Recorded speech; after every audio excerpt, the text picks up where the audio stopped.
자, 비유동자산 얘기입니다. 자, 비유동자산은 보호기한 만시점으로부터 이제 1년이 더 걸릴 거다, 그 얘기죠.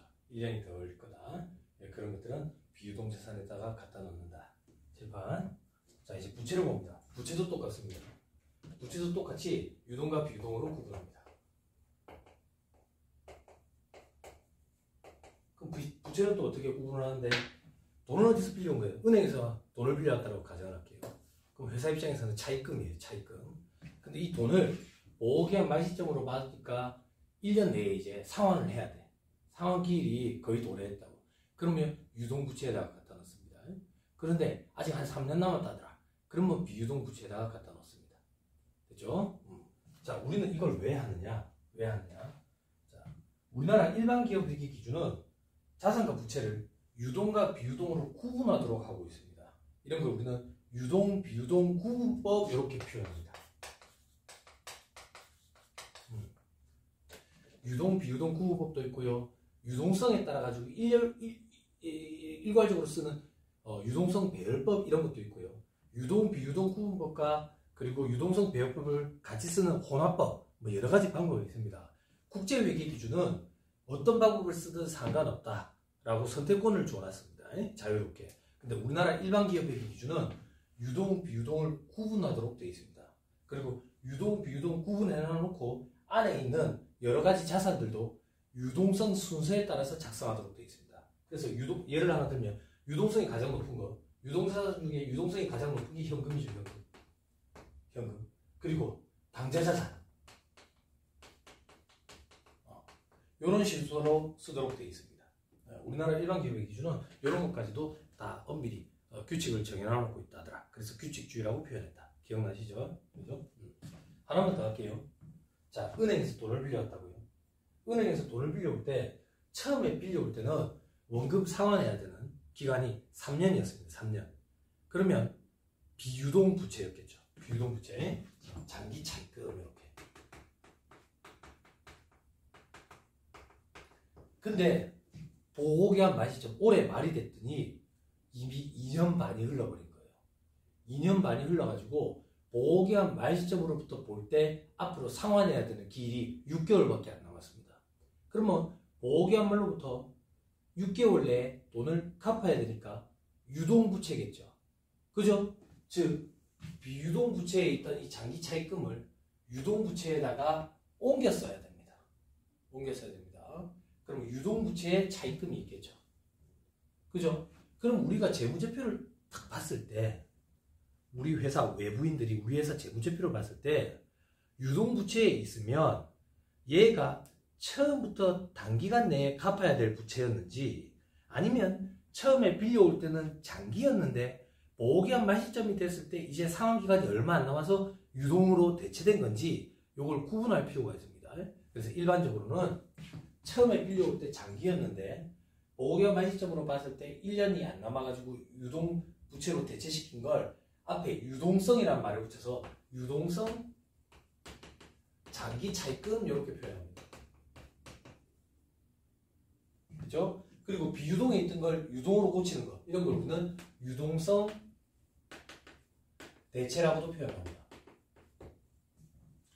예, 현업에서 사업을 하시는 분들도 좀 계시지만 일반적으로 규모가 그렇게 크지 않은 회사들은 유동성 대체 이런 회계 처리까지는 잘 안 합니다. 번거롭기 때문에 어차피 꼭 갚아야 되니까. 그런데 조금 규모가 있는 회사들 그리고 경리 담당 부서 회계팀 조직이 인원도 몇 명 되고 제법 되고 이렇게 조직화된 데는 부서화된 데는 유동성 대체 회계 처리를 꼭 합니다. 자, 이런 것들이 유동 비유동이고 유동성 대체라고 표현을 하더라. 그죠? 자, 그 정도 보시죠.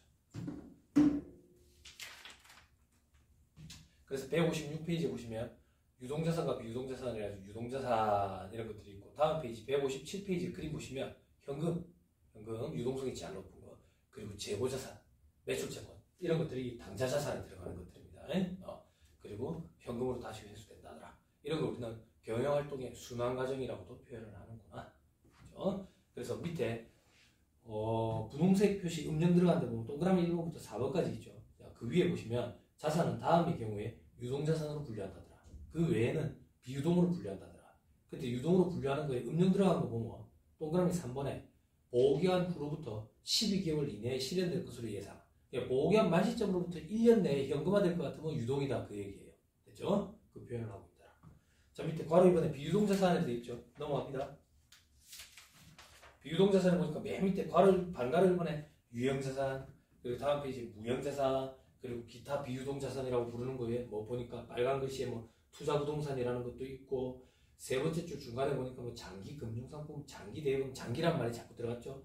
그리고 뭐 이상한 말이 있다. 기타 포괄적인 공제할 시점 금융자산이라는 것도 있고, 아무튼 이런 것들이 있더라. 자, 맨 밑에 단락에 한국주택국제회계 기준에서 자산은 유동자산과 비유동자산 이분법으로 분류한다 돼 있죠. 그죠? 아, 이 표현은 조금 그래요. 우리나라 일반 기업 회계 기준이 유동과 비유동 구분법을 강제하고 있지, 국제회계 기준은 이거 자유롭게 풀어놓고 있습니다. 어떻게 하든 상관이 없습니다. 자, 그리고 또한 일부는 유동, 비유동 구분법으로, 나머지는 유동선 수수에 따른 표시 방법으로도 표시가 가능하다. 다음 표현에 있네요. 어떻게 하든 상관없다 그 얘기예요. 국제회계 기준은. 자, 그래서 그 다음 줄에 아무런 제한도 없다더라. 그래서 여러분들 참고사항 말씀드리면 국제회계 기준서에 보면 예시가 있는데, 재무상태표 예시가 있는데, 재무상태표 예시에 보면 비유동이 위에 있어요. 우리나라는 유동부터 쓰고 비유동 쓰는데, 그리고 국제회계 기준서 예시에 보시면 자본이 위에 있어요. 부채가 밑에 있고. 국제회계 기준의 입장은 그런 거예요. 그게 뭐가 중요하냐 그 얘기예요. 그런 게 도대체 뭐가 중요하냐. 근데 우리나라 일반 기업 회계 기준은 그런 것까지 일일이 다 규칙을 다 정해놔놓고 있다. 그렇죠? 됐습니다. 자, 159페이지.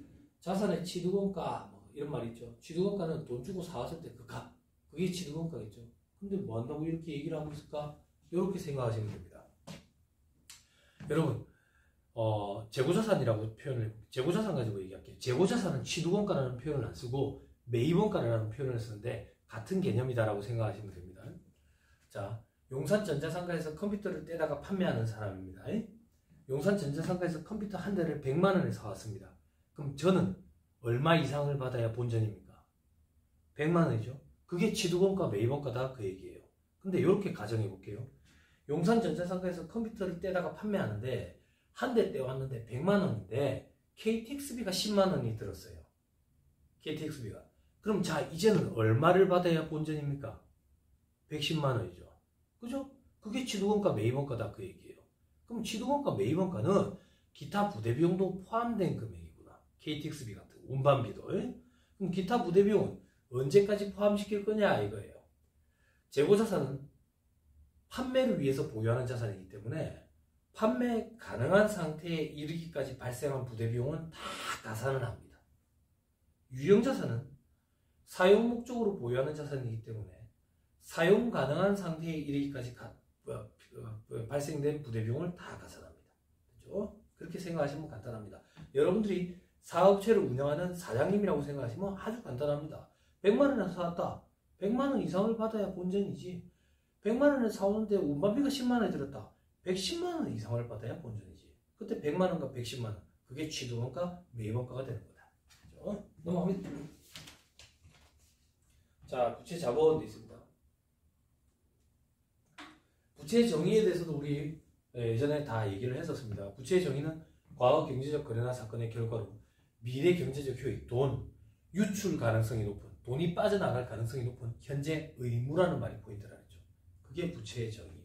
자본은 자산에서 부채를 차감한 게 자본이라 했었다. 됐죠? 자, 봅니다. 부채. 부채 보니까 또 똑같은 얘기가 나옵니다. 161페이지 보니까 유동과 비유동 또 구분한다 돼 있죠? 그죠? 중간에 핑크색 음영 들어간대.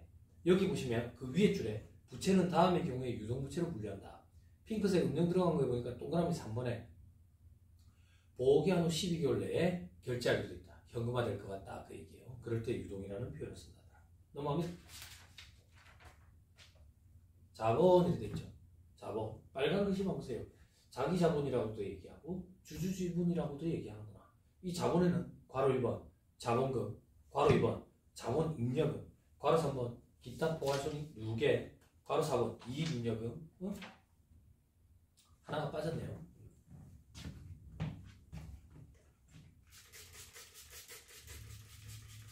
자, 구성만 보여드리고 자본은 저 뒤에 손익계정 공부할 때 자본에 대해서 조금 더 강의를 하겠습니다. 일단 구성요소만 먼저 보여드릴게요.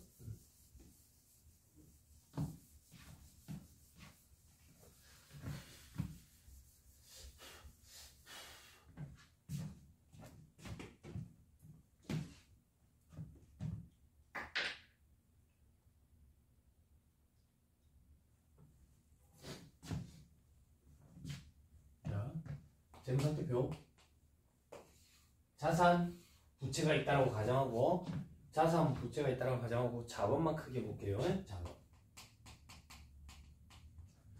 자본에는 5가지 구성요소가 있습니다. 5가지 구성요소. 저를 생각하시면 됩니다. 제가 자본입니다. 자본인데 방이 5개가 있다 그 얘기예요. 방이 5개가. 첫 번째, 자본금. 두 번째, 자본잉여금. 세 번째, 자본조정. 네 번째, 기타 포괄손익 유계.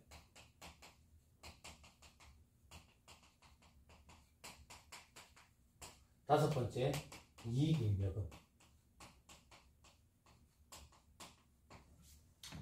자, 저를 자본이라고 생각하시면 됩니다. 자본에 방이 5개가 있다. 자본금 방이 있고, 자본잉여금 방이 있고, 자본조정방이 있고, 기타 포괄손익 유계방이 있고, 이익잉여금 방이 있다. 이렇게 생각하시면 돼요. 그런데 이 마지막 이익잉여금 방 있죠. 이 방 안에 또 방이 3개가 있어요. 3개가. 법정적립금이라는 방이 있고요. 그리고 임의적립금. 그리고 나머지가 미처분 이익잉여금이에요.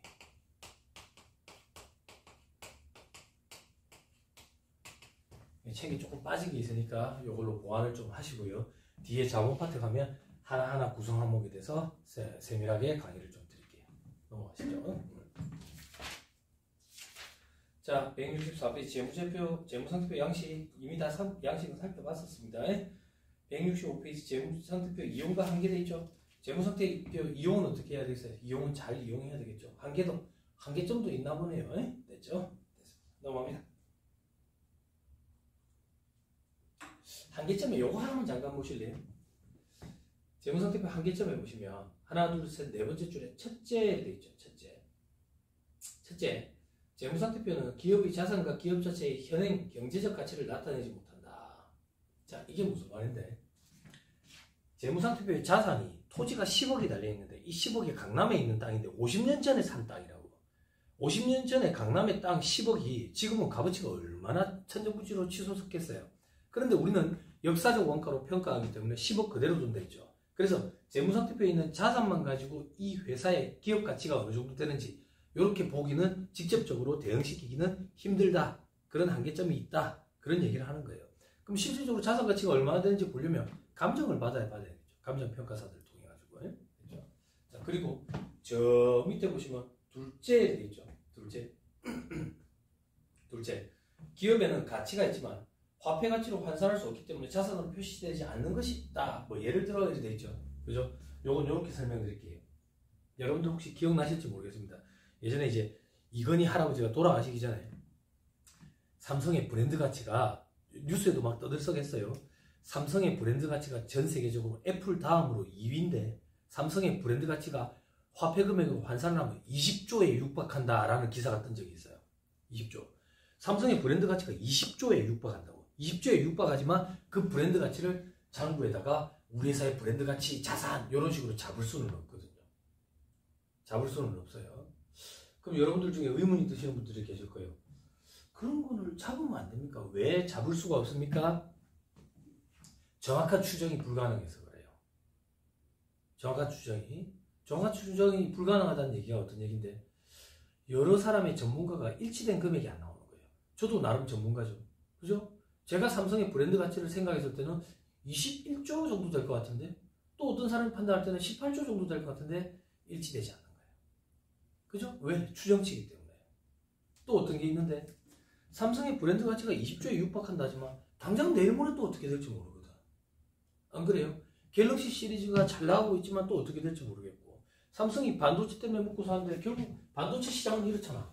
그러나 SK 하이닉스 보면 하이닉스 반도체 이렇잖아요. 반도체 시장은 원래 이렇죠. 반도체 가격 때문에. 그죠? 그런데 삼성은 꾸준히 이렇죠.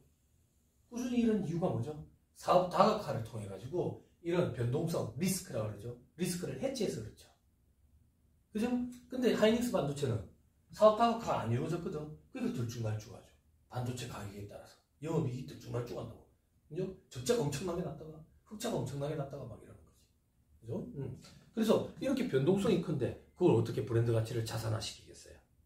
그죠? 그죠? 그리고 통제 여기 보시면 여기 없네. 이런 것도 있습니다. 숙련된 종업원이라는 표현이 있습니다. 숙련된 종업원. 내가 기업체를 운영해가지고 직원들을 데리고 있어. 직원들을 데리고 있는데 얘들 막 초짜일 때 데리고 와가지고 여태까지 계속 가르친 거야. 가르치는데 애를 엄청 먹었다고. 그래서 여태까지 가르쳐 나오니까 얘들이 어느 정도 일을 엄청나게 잘하는 수준까지 올라선 거예요. 그러면 이런 숙련된 종업원 우리 회사의 가치잖아. 우리 회사의 값어치에 포함이 돼야지. 그러면 장부에 자산으로 달 수 있느냐? 못 단다 그 얘기예요. 숙련된 종업원은 왜 못 다는데? 내일 모레 딴 데 스카우트 제의 받아가지고 갈 수도 있거든요. 그게 무슨 말이야? 내게 아니다 그 얘기예요. 내게 아니다라는 얘기는 자산의 정의를 충족 못 시킨다는 얘기예요. 자산의 정의에 통제라는 표현이 있었죠. 통제. 숙련된 종업원은 내게 아니다. 내 통제의 범위를 벗어나는 거예요. 그죠? 그래서 그런 것들은 기업 가치를 제고시키는 것임에 분명하지만 그럼에도 불구하고 자산으로 계상할 수가 없다. 즉 재무제표에다가 표시를 할 수 없는 그런 항목들도 또 있다. 그게 재무상태표의 한계점 중에 또 하나다. 그죠? 넘어갑니다. 자, 다음 페이지 주석도 있죠. 그죠? 주석에 보시면 동그라미 1번에 재무제표 작성 기준 및 중요한 거래와 회계사건의 회계처리 적용한 회계정책, 어떤 회계정책에 입각해가지고 이 재무제표를 작성했는지 그런 거에 대해서 설명을 해놓는 거예요. 그리고 회계 기준에서 주석 공시하라고 꼭 요구하는 것들, 충당부채, 우발부채 이런 거 주석 공시해야 되는 그런 것들이 있습니다. 자, 그리고 동그라미 3번에 본문에 표시되지 않는 사항으로서 이해하는 데 필요한 추가 정보, 그죠? 본문만 가지고는 이해 가능성이 높지 않아가지고 일반적으로 전문적인 지식을 갖고 있음에도 불구하고 이해하는 데 좀 힘든 부분, 그런 부분에 대해서는 주석에다가 공시를 해가지고 이해할 수 있도록 조금 풀어서 놓는다. 뭐 그런 것들이다 라고 생각하시면 됩니다. 넘어갑니다. 다음 페이지 168페이지 회계정책에 공시되어 있는데 여기서는 하나만 체크합시다. 하나, 둘, 세 번째 줄에 보면 역사적 원가 많이 말씀드렸죠? 그죠? 역사적 원가. 현행회계는 역사적 원가에 입각해 있고 그래서 장부에 달려있는 금액들은 전부 다 역사적 원가다. 역사적 원가 기억나죠? 10년 전에 산 토지 계속 10억으로 장부에 달려있다고. 왜 그렇게 단다 그랬죠? 계속 기업의 가정 때문이다. 우리 회사가 계속 영속할 거라고 보는 것 때문이다. 당장 내일 모레 망하지 않는다라고 보고 영속한다라고 보기 때문에 역사적 원가로 우리는 측정한다. 그래서 계속 기업의 가정은 역사적 원가로 측정하는 근거가 된다라는 표현을 한번 들은 적이 있어요. 자, 측정상의 중요한 가정 이런 게 있고요. 다음 페이지 보시면 보고기간 후 사건이라는 게 있습니다. 보고기간 후 사건 조금만 설명을 드릴게요.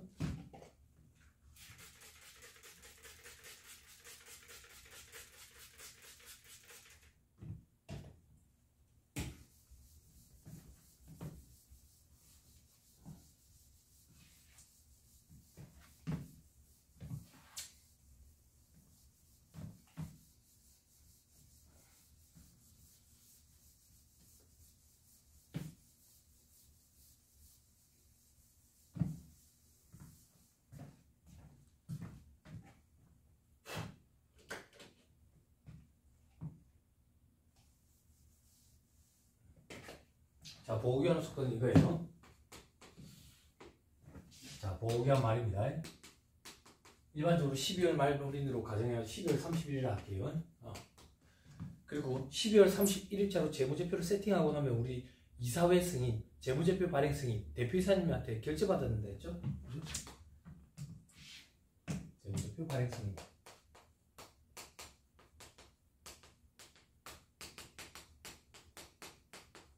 그 이후에 우리가 주총이 있다 그랬어요.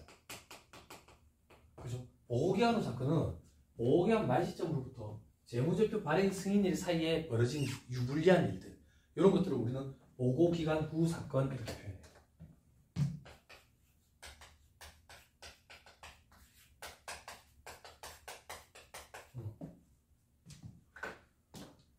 그럼 이걸 우리가 왜 따져봐야 되는데 이 보호기한 후 사건 중에 재무제표를 수정 작성을 해야 되는지 수정 작성을 하지 않는지 구분이 좀 필요해요.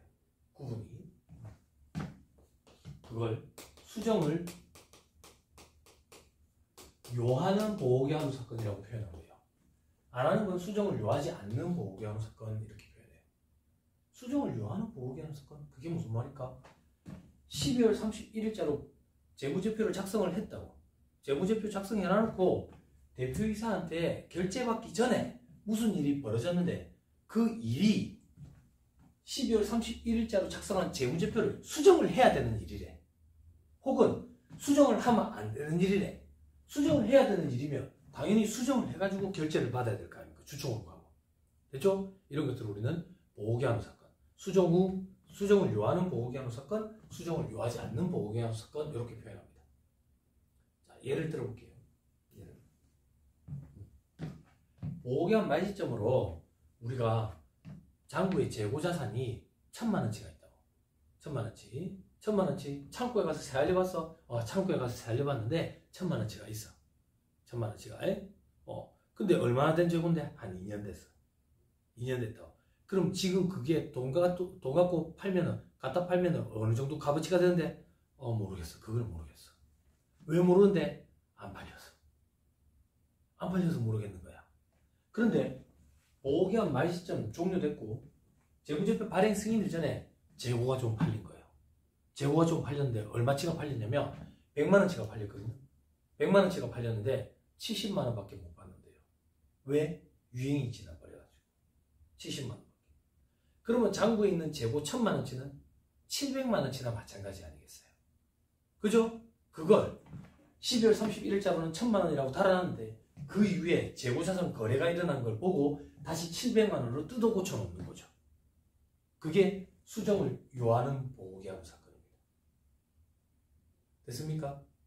됐나요? 또 어떤 게 있는데 이런 거예요. 우리 회사가 송사에 개발렸어요. 송사에 개발려가지고 이제 재판 중이에요. 재판 중인데 우리 관련 고문 변호사한테 얘기했어요. 이게 어떻게 될 거 같냐 하니까 변호사가 걱정하지 말아요. 우리가 무조건 이기니까. 무조건 이기니까. 아 그러냐고. 알겠다고. 그랬는데 보호기한 말 이후에 변호사가 갑자기 와서 그러는 거야. 상황이 달라졌다고. 질 것 같아요. 질 것 같아요. 지면 우리가 얼마 물어줘야 되는데 한 300을 물어줘야 될 것 같습니다. 그러면 보호기한 말 시점으로 돌아가지고 물어줘야 되는 변상금, 손해배상금에 대해서 장부에다가 300억을 달아야 돼. 그런 것들이 수정을 요하는 보호기한 후 사건. 됐습니까? 됐죠? 그러면 수정을 요하지 않는 보호기한 후 사건. 이건 어떤 건데? 수정을 요하지 않는 보호기한 후 사건. 우리 회사가 여윳돈이 있어가지고 다른 회사에 투자를 좀 했어. 즉 우리 회사가 여윳돈이 있어서 다른 회사의 주식을 사가지고 갖고 있다고. 얼마치 갖고 있는데? 1,000만원치 갖고 있어. 1,000만원치. 그래서 보호기한 말 시점에 다른 회사에 투자한 주식이라 장부에다가 주식으로 금융자산으로 달아가지고 1,000만원이라고 장부에 달아놨다고. 달아놨는데 그 이후에 주식 시세가 하한가 맞아가지고 곤두박질을 친 거야. 곤두박질. 그러면 곤두박질 쳤으니까 이제 30% 까졌겠죠. 그 금액을 여기에 반영해야 되느냐? 아니 이건 반영하지 않지. 왜? 다음 연도에 일어난 일이니까 다음 연도 재무제표 보고 이제 반영을 하는 거예요. 요게 수정을 요하지 않는 보호기한 후 사건이에요. 됐습니까? 됐죠? 보호기한 후 사건이라는 것은 보호기한 말 시점으로부터 재무제표 관행 승인 사이에 발생된 유불리한 사건들을 말하는데 이 유불리한 사건들 중에 12월 31일자로 재무제표를 돌아가가지고 수정 작성을 해야 되는 건지 아니면 수정 작성하지 않고 다음 연도 재무제표에 반영을 해야 되는 건지 그거에 따라서 수정을 요하는, 수정을 요하지 않는 이렇게 표현을 해가지고 구분을 했습니다. 됐죠? 자, 그 정도 보시면 됩니다. 됐습니다. 넘어갑니다. 자, 수익인식과 보아소득 계산서. 수익 및 비용의 기간인식과 발생 기준으로 표현해놨죠. 그죠? 자, 수익과 비용의 정의 앞에서 공부했었습니다. 수익은 기분 좋은 거 수익, 비용은 기분이 나쁜 게 비용. 그런데 다만 자산 부채의 증감 배달을 수반하면서 기분이 좋으면 수익, 자산 부채의 증감 배달을 수반하면서 기분이 나쁜 비용. 됐죠? 그리고 우리는 현금주의, 발생주의 이런 표현도 다 공부를 했습니다. 넘어갑니다. 181페이지 보시면 제일 밑에 현금 기준, 발생 기준이라는 표현도 나오죠. 넘어갑니다. 다음 페이지. 현금 기준에 대한 사례들을 주저리 써나가는 것입니다. 안 읽어보셔도 무방할 것 같은데 소설책 읽듯이 그냥 설렁설렁 보시면 됩니다. 이걸 가지고 막 암기를 해야지, 분석을 해야지 이러다 보면 책장에 안 넘어갑니다. 스트레스 받고. 회계는 세상사라는 얘기 숫자로 풀어 쏘는 거라 그랬어요. 소설책 읽듯이 설렁설렁 읽다 보면 이 책이 끝날 때쯤 되면 모호하게나마 개념이 잡힙니다. 모호하게나마 개념이 잡힌 상태에서 한번 다시 보면 뭔가 확 또 들어옵니다. 처음부터 모든 걸 다 캐치해가지고 다 잡으려고 하면 그건 욕심이고 불가능하니까 스트레스 받고 포기하게 됩니다. 그런 방법은 추천드리고 싶지가 않아요. 요거는 그냥 설렁설렁 읽고 모호하게나마 개념이 잡혔는데 이 책을 다시 보기 싫더라. 그러면 다른 회계책을 보시면 또 어느 정도 올라가 있기 때문에 수준 올라가 있기 때문에 또 뭔가가 보이실 겁니다. 그런 식으로 하시면 됩니다. 184페이지 저 밑에 보시니까 발생기준 이익 창출 활동과 관련해서 결정적 사건 또는 거래가 발생할 때 수익을 인식하는 건데 그런 걸 발생기준이라고도 표현을 하더라. 넘어갑니다. 186페이지 수익의 인식과 측정으로 되어 있죠. 자, 188페이지 수익의 인식 시점과 기준으로 되어 있죠. 저 밑에 보시면 괄호를 보면 매출액이 되어 있습니다. 매출액이 수익의 가장 대표적인 형태입니다. 그럼 여기서 하고자 하는 얘기는 뭐냐면 수익을 도대체 언제 인식할 거냐 그거예요. 그럼 다시 돌려서 이렇게 얘기해 볼게요. 매출액이 제일 대표적인 수익이라고 했죠. 매출액을 언제 인식할 거냐 그 얘기예요. 언제 인식할 거냐. 가장 결정적인 사건이 발생한 시점에 인식을 하래요. 그러면 가장 결정적인 사건은 도대체 언제냐? 물건을 넘겨줄 때가 가장 결정적인 사건이다. 그러면 물건을 넘겨줄 때 매출이라는 수익을 인식을 하래요. 이렇게 수익을 인식하는 걸 인도 기준 이렇게 표현합니다. 물건을 넘겨줄 때. 아니다. 돈을 받았을 때가 가장 결정적인 사건이다. 돈 받았을 때 인식해야지. 이렇게 인식하는 걸 현금 회수 기준 이렇게 표현합니다. 또 어떤 게 있는데 아니다. 물건이 완성이 됐을 때가 가장 결정적인 사건이 발생한 시점이다. 완성됐을 때 매출이라는 수익을 인식해야지. 이런 걸 우리는 완성 기준 이렇게 표현합니다. 아니다. 물건을 만들고 있는 도중에 기성고에 따라 가지고 매출을 인식해야지. 이렇게 인식하는 걸 우리는 진행 기준 이렇게 표현합니다. 진행 기준. 그런데 현 시대 상황에서는 매출이라는 수익을 인식할 때 제일 많이 통용이 되는 게 인도 기준입니다.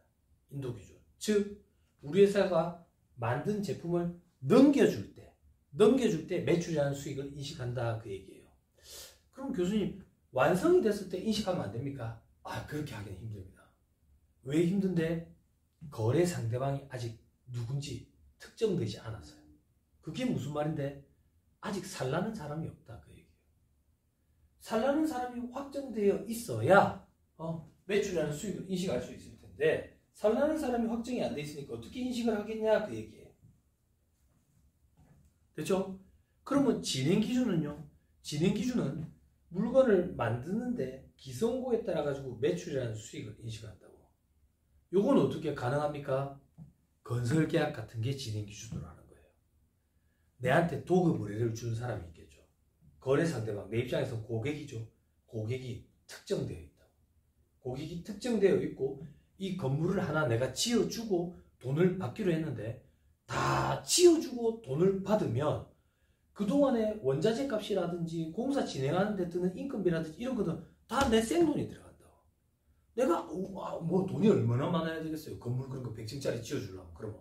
그래서 중간중간에 정산을 받는 형태다 이렇게 생각하시면 되죠.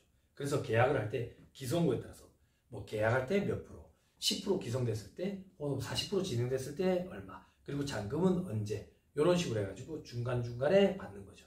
그런 걸 진행 기준에 따라 가지고 수익을 인식한다고 표현을 합니다. 그래서 현 시대 상황에서는 일반적으로 수익을 인식할 때 인도 기준이 가장 많고 그리고 진행 기준 이 두 가지 형태가 가장 많아요. 현금 회수 기준이라든지 아니면 뭐 완성 기준 이런 건 거의 없습니다. 현금 회수 기준은 독특한 경우에 있을 수가 있습니다. 어떤 경우냐면 물건을 팔았는데 이 사람이 내한테 돈을 줄지 안 줄지 내가 불안한 거예요. 떼일 것 같다고. 그럴 때는 좀 밀어놨다가 실질적으로 저 사람이 돈을 줄 때 그때 인식을 한다. 요게 현금 회수 기준입니다. 그죠? 그 정도 보시면 될 것 같아요. 다음 페이지 보시면 이제 대손이라는 얘기도 있고 매출 할인 N으로도 있는데 대손은 저기 금융자산 파트에서 할 거고요. 매출 애누리와 매출 할인은 수익 파트에서 할 겁니다. 그리고 비용의 인식값 보고 돼 있죠. 그죠? 비용의 인식값 보고 보니까 수익 비용 대응의 원칙이라는 표현이 있죠. 그리고 다음 페이지 보니까 제품 원가, 배분 가능 원가, 기간 원가 돼 있는데 이것도 말씀드렸었습니다. 제품 원가는 매출액에 대응시키는 매출 원가 이렇게 비용화시키는 거. 그리고 배분 가능 원가는 감가상각비처럼 합리적이고 체계적인 절차로 배분하는 비용 인식 과정. 마지막 기간 원가는 판관비로 들어가는 광고 선전비 같은 거 한 번에 비용 처리하는 거. 비용의 처리 방법에는 크게 이렇게 세 가지가 있다. 그렇죠? 자, 193페이지의 비용의 보고 여기서부터는 다음 시간에 또 언급하도록 그렇게 하겠습니다. 다음 주 대면 강의 때 또 찾아뵙고 인사를 드리도록 하겠습니다. 오늘 강의는 여기까지 찍겠습니다. 강의 듣느라 고생 많았습니다. 수고하셨습니다.